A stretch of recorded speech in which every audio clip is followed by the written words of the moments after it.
What is up, you guys? It's Tide here, and today I'm bringing you a 55 and 7, 55 and 7 domination.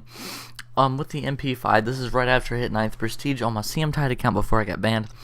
But I'm here to talk about something a little bit different. A new, my crap of the week series really wasn't going that well.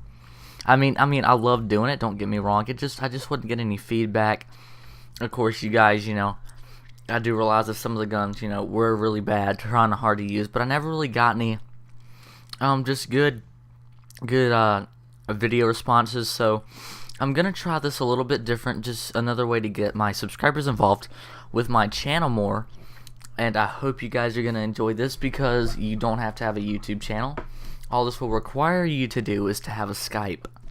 And so let me kind of get into what it's gonna be. I'm gonna tell my first story by myself, but once a week I will be doing dual commentaries with people about embarrassing moments in their life. And it's just another thing to try to get you guys involved in my channel, and I hope you guys enjoy it. Okay, so let me just gonna tell you what I'm gonna tell you guys about, and then at the end of the video I'll discuss how the rules and how you will enter this thing and what you'll have to do. Alright, so my embarrassing story, some of you might have already heard it because it was posted on my clan's channel if you came from there.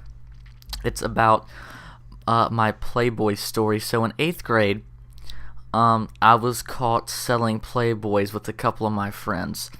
And yeah, it's pretty funny, but we didn't expect to get caught. Actually, we've been doing this for about a week straight, and my friend he got too cocky, He's like, I can sell this, the school can't do anything about it, and try to sell it to the wrong guy. The guy that he tried to sell it to was, of course, this uptight, nerdy kid. And, he just wasn't having it, so his friend was, I'll just use Rob as his name. Rob was like, alright, whatever, kid, and he just threw it at him for free. We've already made about a $100 off this already. And, so pretty much we were just screwing around. You guys are probably wondering, before I even get any further, how did you acquire over 100 Playboys? Well, that is an interesting story in itself. See, my friend Rob lived by the street, and I don't know if this old man was like a pedophile or something, but he had like the thing you put on the back of your truck, like a little metal storage unit just full of Playboys. And my friend Robert bought them all for $20. I think it was a little over 200. It was pretty much every Playboy ever made, honestly. There was a lot of them in there, and I don't even know if there was 200 made. There was a couple of duplicates. I don't even know why you'd have duplicates of them, because I really wouldn't see a point. But there were a couple in there, and then, special editions, Christmas issue, whatever you wanted. We had a wide variety, a wide selection. And so, yeah, anyway, back to the story. He tried to sell this one kid, and, he really just did not want it. So Robert just threw it at him, just, you know what, here, I don't even want it anyway. So, he threw it at him, and of course, earlier that day, I made a couple sales in the bathroom, too, and, just kind of switching them back and forth. I had clients. They wanted their stuff, $1. $1 is actually a pretty good price for Playboys, you guys. If you don't even know how much they run for, they run from $6 to $7, maybe even $8, depending where you're shopping at. And that is insanely expensive for a magazine. A book in any case would be that expensive. So yeah, I think $1 we're running a pretty good deal.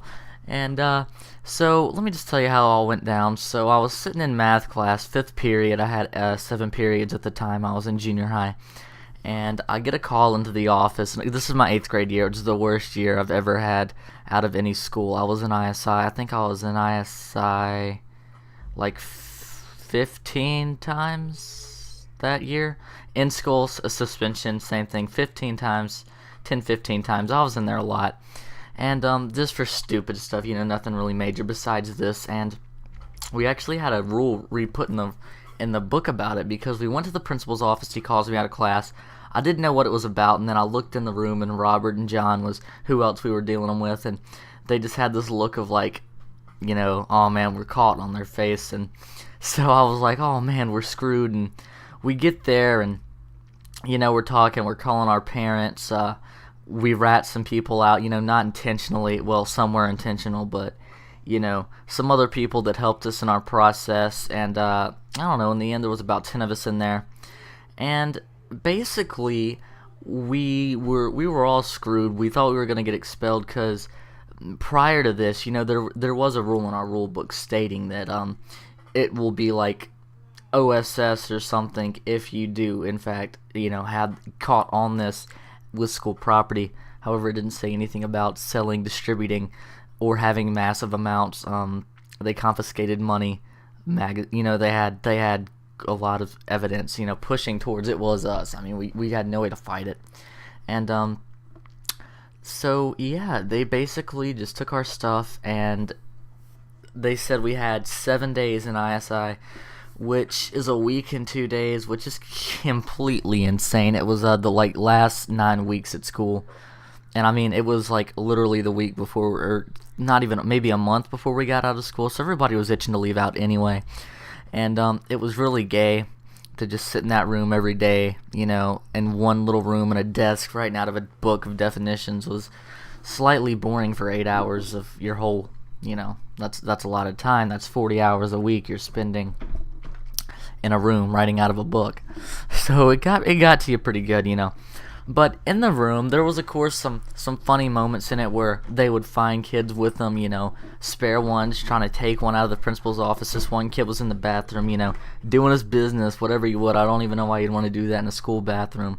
But he was hitting it all off, big and everything, and, somebody walked in on him, and he came in crying about how he didn't do it. That was, of course, my favorite part.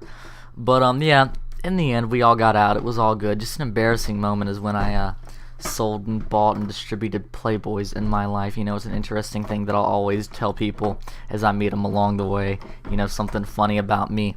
But anyway, if you guys want to hear more about the story, a little bit about my trip in ISI and what all happened, then you guys just leave a comment saying you want to hear it. But now I'm just the last little 30 seconds minute. I'm going to tell you how to get featured on this. All you have to do is have your video, all you have to do is have a funny story. Inbox me with your Skype or send it on the bottom and kind of give me a brief description of your story, and we will do this once a week, maybe more, depending on how many stories I get and what we get. And you don't have to have a YouTube channel as long as you have a funny story. But yeah, you guys, so just send them to me and I will look through them and we will get this thing kicking. Alright guys, well, the video's over, but see you guys anyway. Alright, talk to you guys later. Peace.